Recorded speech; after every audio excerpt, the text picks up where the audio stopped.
So guys, magandang araw po. So ngayon, ang iluluto po natin ay menudo, pork menudo.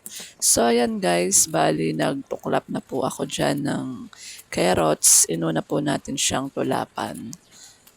So ayan, medyo mapurol-purol na yata ang ating kutsilyo.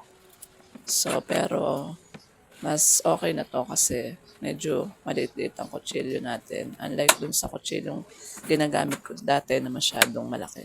So, yan, okay lang naman. So, hinati ko na po siya into a cube cut. Bali, ka-size din po siya ng ating pork. Ayan, ganyan lang po siyang kaliliit para ang size niya ay ka-size ng ating pork at ng ating atay ng pork. So, ayan. Nagayat ko na po siya. Then, start po tayo sa ating potato. So, ayan. Yung potato ay tinulapan ko na nga rin po ng manipis-nipis lang po. At ang laman ay baka naman maubos na. So, ayan. Tinulapan ko po siya ng dahan-dahan. So, ayan guys. Bali, kinat na rin po natin ang ating patatas. Kinat po natin siya katulad din po sa ating carrots. Ayan po, into a cube size din po ang ating pagkakat dyan. So, ayan po. Ayan, tamang size lang po ang ating pagkakat sa ating patatas. Ayan po ang ating patatas. Masarap din naman po talaga ang menudo. Yun nga lang po ay medyo expensive talaga ang ating magagastos dito kasi nga po kagaya ngayon medyo mahal na rin po ang ating gulay. Mahal po talaga ngayon ang kilo ng patatas at ng carrots. So samahan pa po natin yung siling lara. Ayan po. Lagyan natin siya ng siling lara para mas malasa ang ating menudo. Pampalasa rin po yan sa ating nilulutong menudo. So ayan. Gayatin na rin po natin ang sibuyas.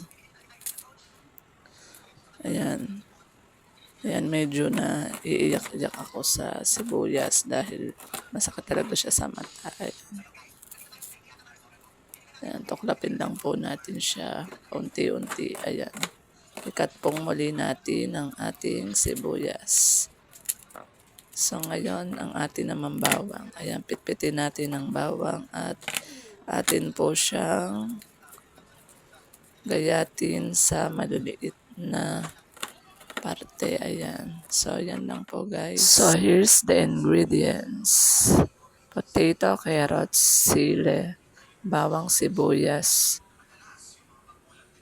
pork. So, guys, simulan na po natin ang paggigisa. So, nilagyan ko po siya ng margarine, bawang, sibuyas. So, saute lang po natin ang ating bawang at sibuyas sa ating margarine. So, yan.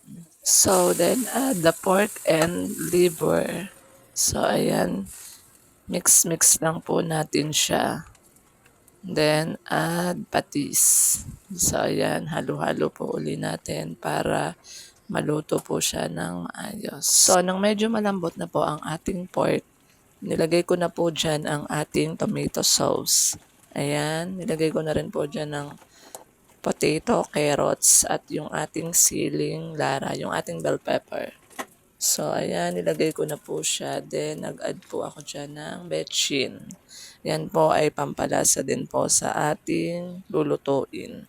So, ayan, hinaluhalo ko lang po siya hanggang maluto. So, guys, ayan nga po, habang ako'y nag-aantay na pakuluin ang ating luluto, naisipan ko na isampay na po muna itong aking mga nilabahan. So, ayan, nagsampay po muna tayo ng mga nilabahan ko. Ayan, marami-rami rin po talaga yung ating nilabahan. Habang inaantay natin kumulo yung ating ulam, tayo po muna ay magsampay-sampay para tayo po ay yung ating gawaan ay mabawas-bawasan. So, ayan po ang aking sitarong aso na Marites. Ayan, akala na naman may tao sa labas. So, ganyan po yan. Marites po talaga siya. Pag po nasa labas ako, nakasunod din po yan. So, ayan, tapos na po. So, guys, ayan, luto na po ang ating pork menudo. kumukulo na po siya. Thanks God. Thank you for watching.